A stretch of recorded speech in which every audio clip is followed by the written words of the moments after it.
And like 11 people won't fit in this bed. Yeah, that's thousands of birds. Up on top of a bin. It'll go twice that fast. This is the last day of irrigation. We're just doing some fall irrigating.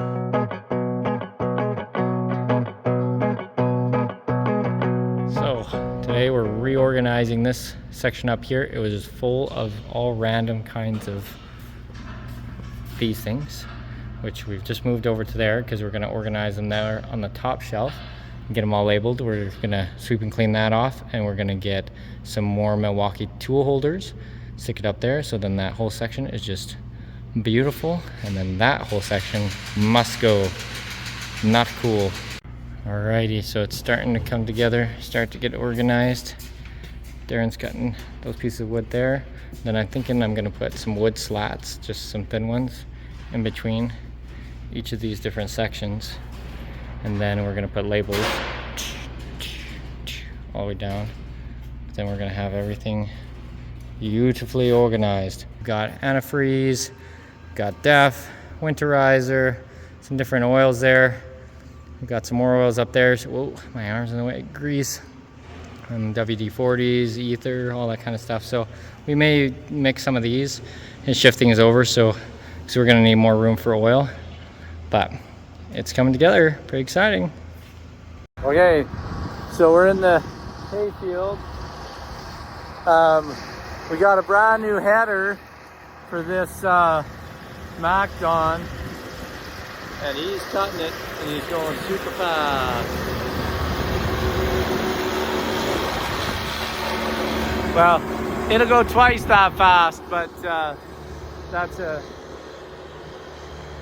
that's moving along real nice. This is a new stand of it's a grass alfalfa mix, and we're just doing the second cut on it. We're dropping it out super wide because it's late in the season, and so to get it to dry more quickly, you can see we're laying the windrows out almost full width, and then we'll rake two of those together and bale it up, and then next year this will be our main hayfield. We had oats as a cover crop, and then a bunch of alfalfa and grass seed planted in here. No, it's coming along nice. It's excited about that new header. We've been cutting our hay with more of a conventional style sickle and auger header, and now this one is a disc header, so you can go much faster, but you don't want to have rocks. So we did pick a lot of rocks on this field, and we also rolled it. So he seems to be able to move along pretty good, and I don't see that he's had a lot of breakdowns, so very exciting. Alrighty, so up on top of a bin, Darren's helping me with the man basket, but now on the ladder here, and one of our bin monitoring sensors died, so we're just changing some batteries on them with some lithium AA's. That battery is gone forever, off the great abyss of the edge. So we're pretty far up here. We've got a good ladder, and I've got a case, but what we're doing here is we're just getting these bad boys in here so that we can track moisture and temperature of our different crops. So in this bin is going to be some canola, seed canola, and so we need to be able to track those things, and if the temperature gets too high or moisture, like the humidity in there, it's too wet, then it could cook itself or grow mold or nasty things. And so this one is empty right now, but now we're going to check and see if that worked. It's got a little panel there, but then we got to do it over on number 4 over there. Okay, I know you'll be surprised, but it's a windy day here again. We're now moving the last bins into place. So there's our beautiful new row that we did before, and now we're lining up our 4 little bins in line with the big ones. We're moving them back lining it all up. And so we've got Thomas on the big payloader, moving the bins with the bottoms on them. They're actually very light. It's crazy how strong steel is, that you can do this and just move them around. But it's not that heavy, so it's working out good.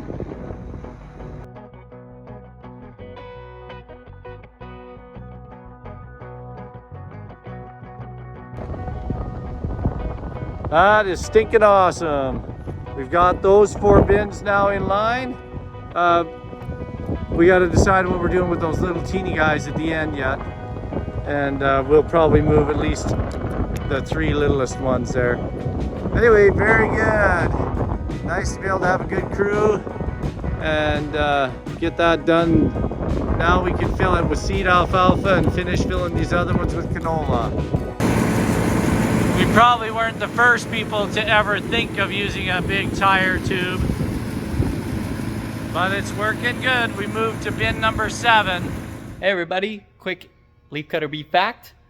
These are all the blocks that we're bringing in from the field. These have just been brought in, so they will be taken apart, the strapping and the backing, put into our incubators where we will have dehumidifiers that are drying them, but also cooling them so that we don't allow the parasites to emerge and hatch out. In here though, you can see we've got all the bees, the holes that are filled up. Crazy thing is that the bees will lay an egg inside one of these capsules, and it's just like a caterpillar turning into a butterfly. The egg will hatch, eat the food source, and then create like a little silk cocoon inside those little larva capsules. And then they go into hibernation over winter. We cool them down. Then in the spring, when we heat them up, they will actually fully develop into full male or female adults, and then chew their way out and can fly 5 seconds later. So it's pretty incredible how nature works. There's your Leafcutter Bee Fact. I'm just at the pump. This is circle number 8, I think we call this one. And this was a field of, there's the field behind me. It was durum wheat. This is the last day of irrigation. We're just doing some fall irrigating. We'll just do one more lap on this field. Well, we'll see. When the water runs out, they're shutting down the canal probably tonight. So who knows, we might get through the day part of tomorrow, but pivot's been going around for a couple days. This field of durum was the first time, and a lot of farmers do better than this, but on our really sandy ground, it's pretty hard to get super high yields on wheat. But we did get 100 bushels to the acre of durum on this field, and we were super happy about that. We did put some manure on this field. Our manure spreading video from the spring was putting manure on this field. So you kind of see the whole circle there. We spread the manure and worked it in, and we didn't have to add a lot of fertilizer, only a little bit with the seed. And then we got 100 bushels of durum, which in Canadian dollars this year is worth, well, a lot of it sold for around that $15, which is about the highest that it went. Some we've sold a little lower than that, but anyway, great season. Last bit of irrigating to do. The pivot's going there in the background. This is a wonderful time of year when you start shutting things down. Oh, get a little bit of a rest. Darren, sir, tell us what's going on here. Put you right on the spot. I've been locked in jail. That's right, you're in the gated community. So it's a new drive over gate. So you just push up against it with the tractor or whatever and push it down. And then when you come off it, it's pretty much up. So for when we're feeding the cows, we don't have to keep opening and closing the gate. We can just drive right on over. So we're gonna give it a shot this winter and see how she goes. Darren stuck it all together all by his lonesome. Way to go, sir. I wonder what kind of birds these are. There's thousands of them in my backyard and my side yard.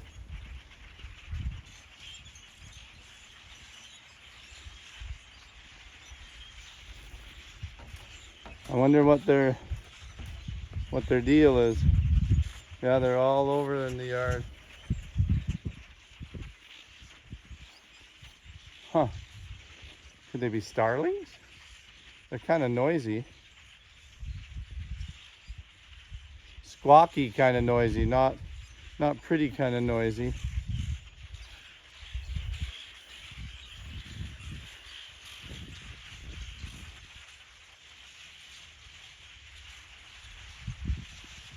Huh. Wow, there's a lot of them.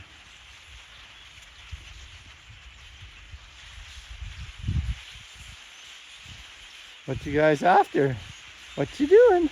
They're all over our fruit trees. They're everywhere. Yeah, that's thousands of birds.